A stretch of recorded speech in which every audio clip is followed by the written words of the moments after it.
Seja bem-vindo ao programa O Direito é Todo Seu. Aqui discutimos temas jurídicos de interesse de toda a comunidade, sempre lembrando que esse programa faz parte aí do curso de Direito aqui da FIB, um programa que visa aí levar informações de qualidade para os nossos telespectadores. Nosso curso de Direito aqui da FIB, nota máxima no MEC. E hoje vamos falar sobre a execução fiscal. E para debater o tema comigo, eu recebo a doutora Fabiana Fernandes de Godoy, que é procuradora do município de Bauru. Seja muito bem-vinda. Muito obrigada, professora, é um imenso prazer. Na verdade, o prazer aqui é nosso em recebê-la para transmitirmos aí as nossas informações sobre esse tema tão importante. Às vezes o telespectador, ele fala ali, né? Mas o que eu tenho a ver com esse tema? Nós vamos ver aí no decorrer da nossa fala que realmente todas as pessoas, às vezes, podem estar aí sofrendo ou virem a sofrer uma ação de execução fiscal. E aí vem a primeira situação, né? A execução fiscal, ela é iniciada depois de quanto tempo da falta ou do não pagamento de um tributo? Quando um tributo não é pago, inicia-se um procedimento administrativo para cobrança. Essa cobrança inicia na notificação do devedor e culmina na inscrição da dívida ativa.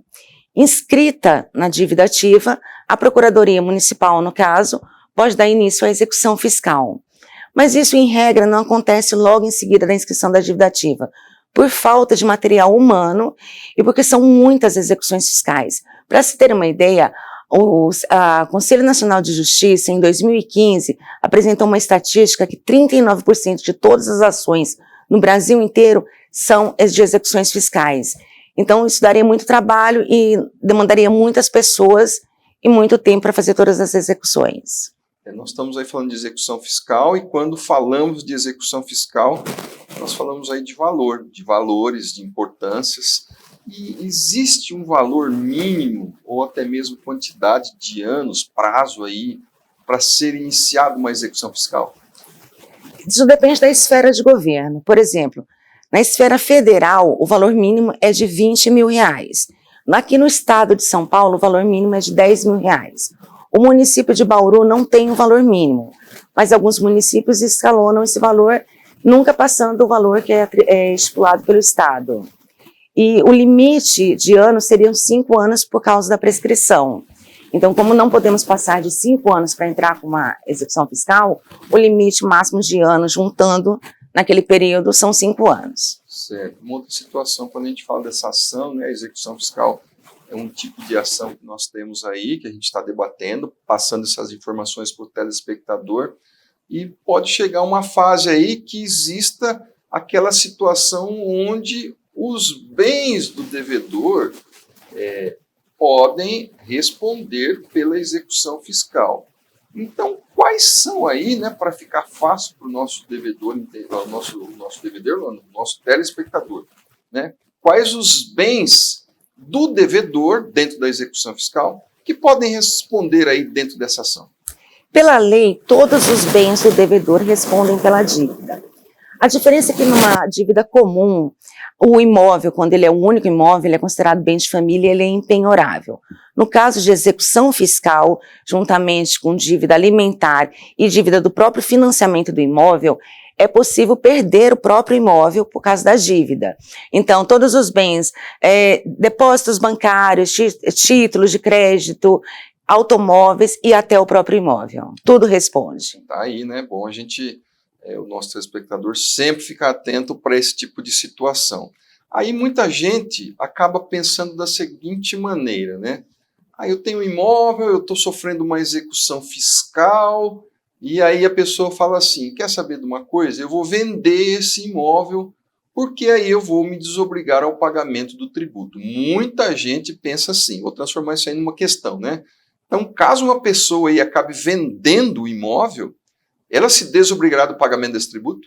Não, ela continua, ainda que ela faça o registro no cartório de imóveis, ela continua responsável pelaquele tributo daquele período que está sendo cobrado, daquele período que não foi pago até a data do registro. E o comprador passa a ser responsável daquela data em diante e da data anterior. Então, ele é solidariamente responsável O comprador pela dívida que estava toda até a venda e a dívida que estiver da venda para frente. E o vendedor toda a dívida da venda para trás. Aí, uma outra questão que existe muito hoje no nosso meio, e às vezes você, nossa telespectadora que nos vê agora, que nos assiste agora, você pode estar vivenciando o que eu vou dizer agora. Nós temos aí muitos contratos particulares, né? Muitos chamam de contrato de gaveta, etc. Existem aí contratos onde uma pessoa vende o imóvel para outra e através daquele contrato feito lá num escritório ou a própria parte acaba fazendo esse contrato e achando que está aí super segura com essa situação, porque ela vê naquele, entre aspas, documento, que é o contrato, uma segurança para ela do negócio, tanto para quem vende quanto para quem compra. Mas a questão aí é a seguinte, que nós temos que deixar muito claro para quem nos assiste, né? Qual é a validade, na realidade, de um contrato particular entre o comprador e o vendedor, onde se exime o comprador de pagar o tributo? Perante o fisco não há nenhuma validade. Perante o fisco isso é como se não tivesse sido escrito.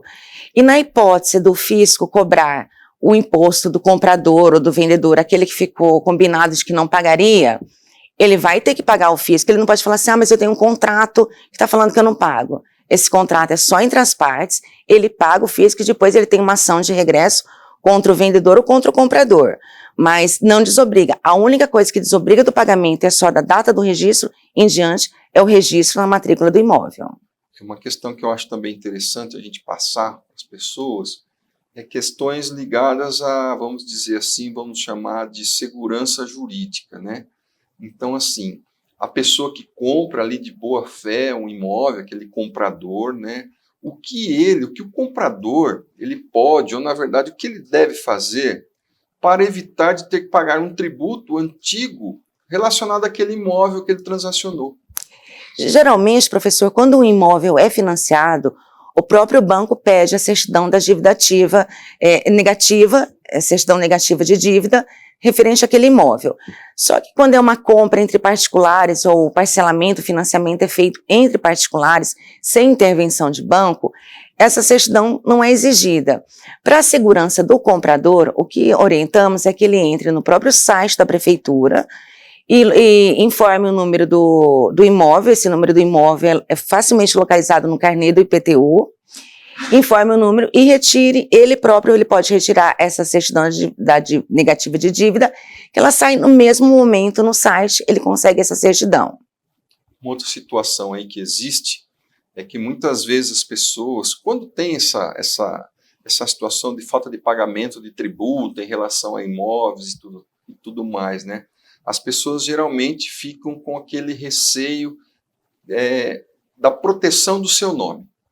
Então, tem uma dívida lá sobre um imóvel, o que acontece? Né? A pessoa fica, mas será que meu nome vai para a Serasa, vai para a SPC? Né? Então, o nome do devedor aí, ele é inscrito no SPC, na Serasa, pela falta de pagamento de um tributo? Quando a dívida é inscrita na dívida ativa, alguns municípios já enviam os dados do devedor para protesto, mas nem todos os municípios fazem isso. De qualquer forma, quando é iniciada a execução fiscal, esses dados do processo são capturados pelo SPC e Serasa, e eles mantêm esses dados na base deles. E isso faz com que tenha, sim, uma restrição, não igual àquela que é restrição quando a pessoa vai numa loja, compra e não faz o pagamento, mas uma restrição por ter um processo judicial. Além disso, no curso do processo, no final do processo, ou quando não são mais localizados bens, é requerido pelo município a inscrição do devedor no Serajude, que é uma espécie de Serasa judicial. Uma outra questão aí, ficou bem claro isso daí. Agora o telespectador pode também estar se perguntando assim, né? Às vezes a pessoa que está transacionando um imóvel, a pessoa que quer comprar um imóvel aí, aonde ela pode consultar aí esse imóvel que ela deseja comprar com essa questão de impostos?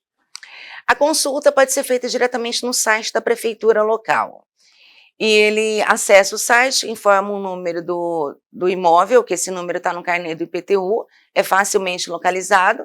Ele digita esses dados no site da prefeitura e na hora ele consegue uma certidão negativa de débitos. Ah, tá ótimo. Essa certidão negativa de débitos a pessoa, né, para esclarecimento, ela não precisa ir até a prefeitura de Bauru, a certidão já é emitida para ela via internet ali mesmo, naquele mesmo momento da consulta. Isso, ela não precisa ir na prefeitura, na prefeitura, ela pode emitir isso aí pelo site.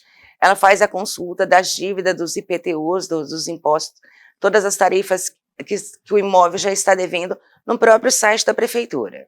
E se ela não tiver acesso ao computador, ela pode fazer essa consulta por telefone ou então presencialmente no Poupa Tempo ou na Secretaria de Negócios Jurídicos. Tá ótimo. Falamos aí agora há pouco do comprador, né, com a sua resposta para fazer consulta e tal.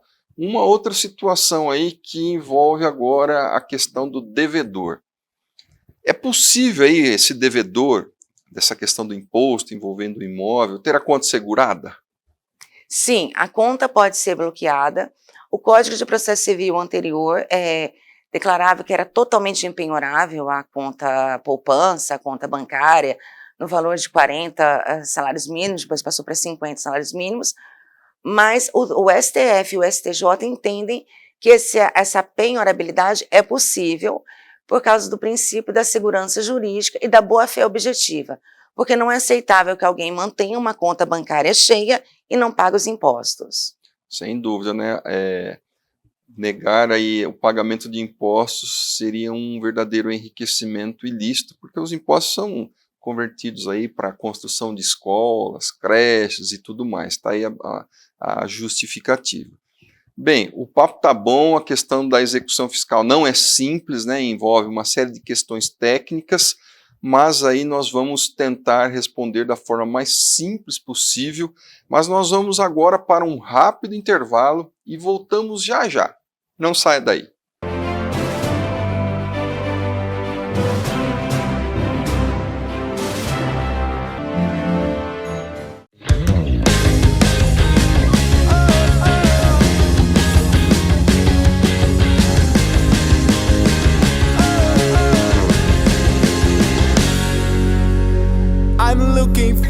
I'm searching to something real nice, something real true for me and you.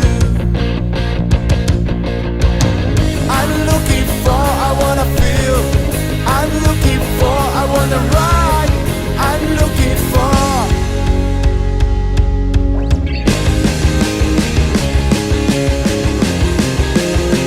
I'm looking for, I'm searching to something real nice, something real true for me and you. I'm looking for, I wanna feel. I'm looking for, I wanna ride. I'm looking for. Aqui estamos na era da informação, em um planeta hiperconectado. O mundo moderno demanda estruturas e serviços que rompam barreiras e transformem vidas. Crescer é evoluir, chegar mais longe acompanhando de perto cada detalhe, em cada lugar e a cada projeto, entregar além do que se espera. A LPNet é fibra ótica, é o presente e o futuro.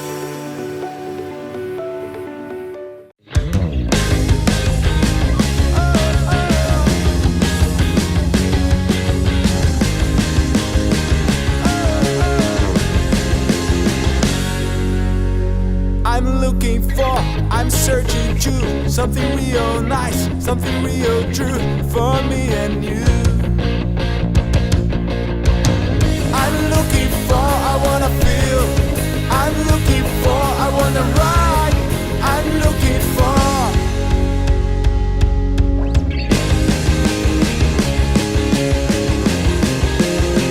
I'm looking for, I'm searching to something real nice, something real true for me and you. I'm looking for, I wanna feel. I'm looking for, I wanna ride. I'm looking for.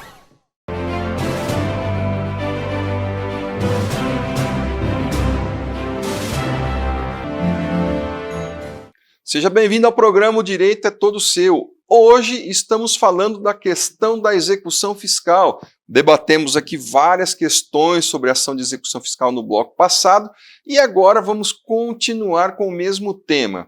Uma questão aí que envolve essa questão, na verdade, da execução fiscal que tem tudo a ver com os imóveis, na verdade, né?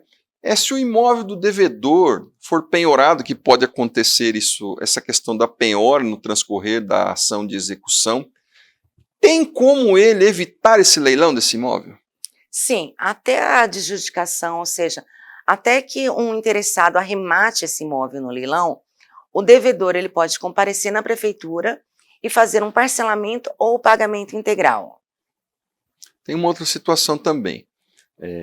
Pagamento, como bem explicado aqui pela doutora Fabiana, depois da penhora, né? Como a gente fala, o processo, a ação de execução, né? É um processo, um procedimento que caminha sempre para frente.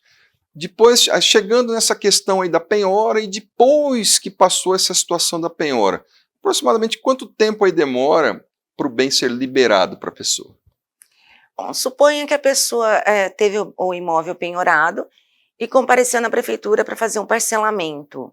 Esse imóvel vai ficar de garantia e a penhora só vai ser levantada, ou seja, só vai tirar a penhora desse imóvel quando terminar o parcelamento. Na hipótese de ela pagar à vista, a prefeitura comunica o juízo de que foi feito o pagamento e pede extinção e levantamento da penhora. Tem muita gente que acredita que uma vez iniciada a execução fiscal, a pessoa só tem como, vamos dizer assim, só tem como saída ficar discutindo ali dentro do processo. Muita gente já chegou para mim e falou assim, agora não tem mais como eu pagar porque a prefeitura ingressou com a execução fiscal, as pessoas costumam dizer assim, já está lá no fórum e agora não tem como eu fazer mais nada, tudo eu vou ter que discutir no fórum. Na verdade, depois de iniciada essa execução fiscal, é possível, né, um acordo ou até um parcelamento, não é? Sim, é possível um acordo, um parcelamento na esfera administrativa. Aqui em Bauru, por exemplo, os procuradores não têm competência, não têm poderes para fazer um acordo judicial. Mas isso não impede do devedor comparecer na prefeitura e solicitar um parcelamento, e quando esse parcelamento é solicitado, feito o primeiro pagamento, já é comunicado no processo que tem esse parcelamento e a gente pede a suspensão. Então tá aí, né? Eu acho que essa sua resposta é uma das mais importantes aqui do que a gente está passando para o nosso telespectador, para a nossa telespectadora. Então, resumindo, né, tá lá a execução fiscal, vá até a prefeitura para tentar resolver o seu problema, que é a melhor forma de encerrar essa situação aí. Vamos imaginar o seguinte, né, um caso concreto. Eu gosto muito aqui no nosso programa de falar situações concretas, exemplos mais concretos de que a pessoa pode passar. Imaginemos a seguinte situação, então. O telespectador aí que está nos vendo, a nossa telespectadora, recebe uma citação de uma execução fiscal, né? Então está lá na casa dele e chega a citação desta ação, dessa execução fiscal. Essa pessoa, esse cidadão, obrigatoriamente ela precisa contratar um advogado para resolver essa questão? Se ela quiser discutir prescrição, ilegitimidade ou qualquer outro ponto, qualquer uma discussão, elas têm sim que contratar um advogado para ele representá-la. Se ela não tiver condições financeiras, ela pode procurar ajuda na Defensoria Pública. Mas se ela quiser fazer um acordo, se ela falar assim, não, eu realmente devo, eu vou pagar, ela pode comparecer na prefeitura, não precisa de advogado, e solicitar um parcelamento ou pagamento integral em uma única parcela. Tá aí, uma outra questão aí. Vamos partir para um outro exemplo, né? A gente está falando aí de pessoas físicas, do cidadão que está nos assistindo aí, que recebeu essa citação. Agora vamos falar da questão da pessoa jurídica. Vamos ir para um exemplo específico da empresa. Então vamos imaginar o seguinte, que eu tenho uma empresa aí que deve determinados tributos, né? E os particulares podem responder pelo pagamento dessa empresa? Sim, a única diferença vai ser na espécie de empresa. Um microempreendedor individual, por exemplo, ele é a única pessoa na empresa, então não há necessidade de ter o que chamamos de desconsideração da personalidade jurídica. A execução, a gente tenta encontrar bens em nome da empresa, não encontrando, já direciona para a pessoa física. Quando são empresa de responsabilidade limitada, ilimitada, companhia, nesse caso a gente pede a desconsideração da personalidade jurídica e os bens do sócio respondem.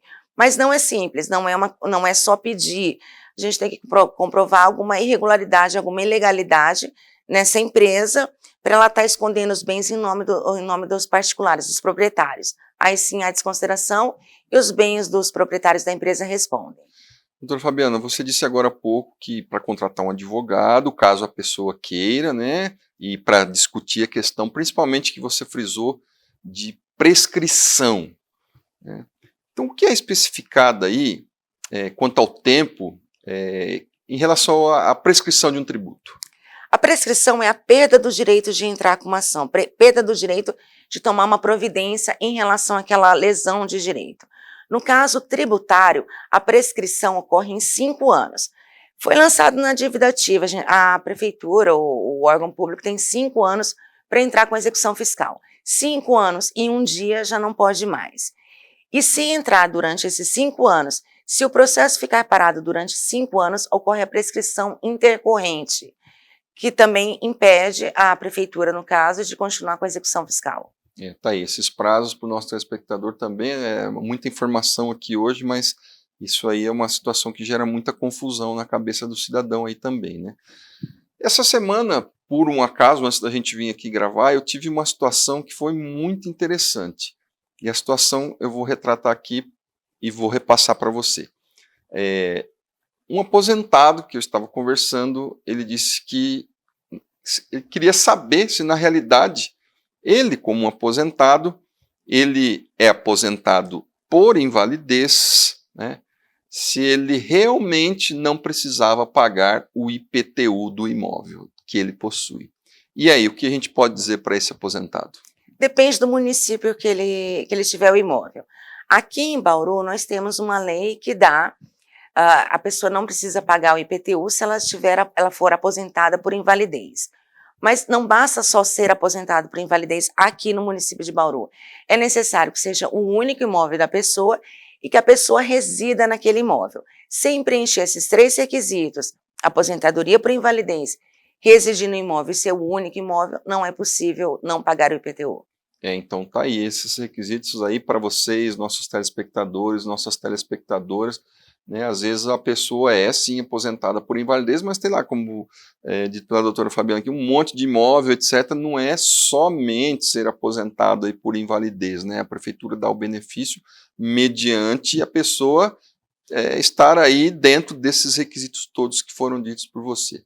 O nosso tempo está chegando ao fim. Eu gostaria que você, doutora Fabiana, passasse para o nosso telespectador, para a nossa telespectadora, assim, uma mensagem no seguinte sentido: o que o telespectador, a pessoa que nos assiste agora, deve fazer para evitar uma execução fiscal, né?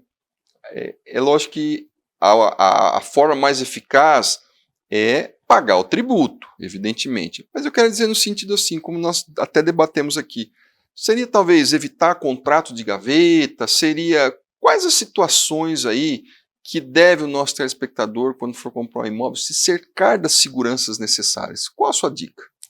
A orientação principal é que ele busque informações na prefeitura sobre aquele imóvel, se aquele imóvel está regular, porque não é apenas imposto, às vezes o imóvel é irregular e ele compra no contrato de gaveta e depois nunca ele vai conseguir registrar e esse imóvel nunca será dele porque não é um imóvel que poderia ser comercializado. A outra dica é buscar informações no site da prefeitura ou presencialmente sobre dívidas de IPTU, dívidas de taxas, todas as dívidas inerentes ao imóvel. E também pesquisar as dívidas do vendedor, porque se o vendedor, na hipótese de ser vendido um imóvel de alguém que já está devendo e já tem uma execução, seja ela fiscal ou não, ou uma dívida trabalhista, essa venda vai ser desfeita. Então, pesquise também os dados do vendedor, faça uma pesquisa em sites da prefeitura, os sites municipais, os sites oficiais. Aí, tá aí então as dicas que são importantíssimas para todo mundo que for negociar um imóvel aí, né? Como eu disse, infelizmente a gente está chegando ao final do programa, nós poderíamos falar mais um monte de coisa sobre execução, mas temos um tempo aqui de televisão. Agradeço mais uma vez a doutora Fabiana pela elucidação das questões, passando informações para os nossos telespectadores, para as nossas telespectadoras. Mais uma vez também eu lembro aqui o nosso curso de Direito aqui da FIB, né, pelo qual o nosso programa é vinculado, o nosso curso com nota máxima do MEC. Venha para cá, venha conhecer o nosso curso. Talvez você venha aqui, você vai assistir como é que a gente faz esse programa. Então fica aí dado o convite. Agradeço também principalmente a você, nosso telespectador, a você, nossa telespectadora, que a razão de ser da existência deste programa é passar essas informações para vocês aí que estão do lado de lá da tela, que estão nos assistindo. Muito obrigado mais uma vez, uma honra tê-los e até o próximo programa.